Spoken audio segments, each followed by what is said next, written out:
Hey folks, Tom Garrubba of Echelon Risk and Cyber with this week's TPRM Tidbit.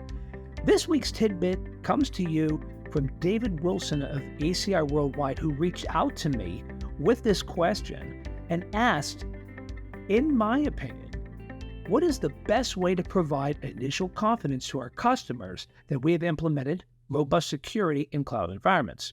He continues, would you expect vendors to provide detailed information about how we configure cloud environments, basically allowing them to audit our implementation?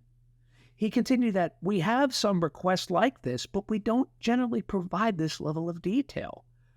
Or would it be better to provide them assurance documentation, such as a SIG, such as our policy procedures of program overviews, or other reports or certifications, such as the SOC report, PCI ISO, or CSM, as a viable response to those customers?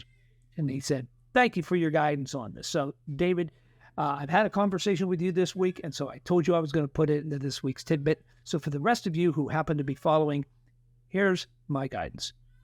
It depends. And the reason why I say it depends is because there's a couple of factors to take into consideration.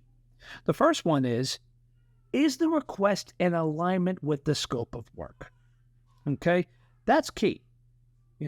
When you understand what the customer is doing for you and what they're asking of you, you may have to provide that, but you have to have an understanding of what level of detail you're comfortable with on the front end providing them, okay?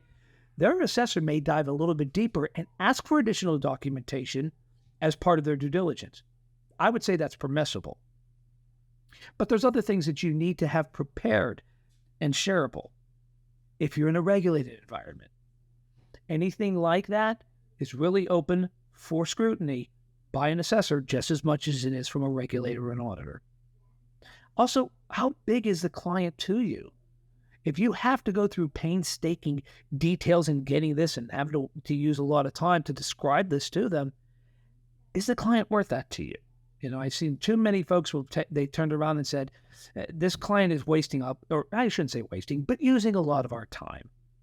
There does come a time where you have to use the Tommy Boy quote. For those of you who have seen the movie Tommy Boy, great comedy flick from 1995. You can take a good look at a T-bone by sticking your head up a bull's backside, but wouldn't you rather take the butcher's word for it? That comes from reputation. If you have a solid reputation in the industry and you have a good reputation and a good client base that other organizations are comfortable with what you're doing, it's a pretty good solid foundation that you have to be able to sell to prospective customers and even existing customers, that you have your controls tightened and you're operating securely and effectively. Okay? So I think that's important to know. And again, I hate to show a little bit of light of ambiguity here, but I would also recommend that you develop a compliance package. And this is where tools like the SIG or these other components come into play, which is having a package that you're able to share with your customer, having to share with your client or prospects and say, this is what we have, this is how we do it. If you have any questions that are outside of that maybe particularly dive into a certain operational procedure or process, we can certainly take those offline and we can have additional conversations and show you any additional evidence we need.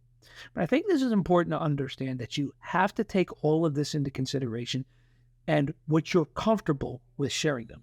There are organizations out there that are very tight-lipped and don't share certain controls because maybe they're doing strategic work for the federal government, or they have some other types of contracts that are very, very sensitive, and they don't like to get those controls out because it can pose an opportunity for somebody to try to find out and reverse engineer a way to bypass those controls. So I hope this tidbit helps you. Got a little bit long here, but I think this is very important for you to know. Love to hear your thoughts on this. If you have any additional tidbits that you'd like to send me or get my insight on, please send them to me. If I happen to use your tidbit here on the air, on LinkedIn in this week, I'll provide you a little gift card as a little thank you for providing that. And because ultimately you're sharing this with the community, I can guarantee you there's somebody else out there that had the exact same question that you had. So with that, have a great weekend, everybody. Thanks so much for your time, and I'll see you next week on TPRM Tidbits.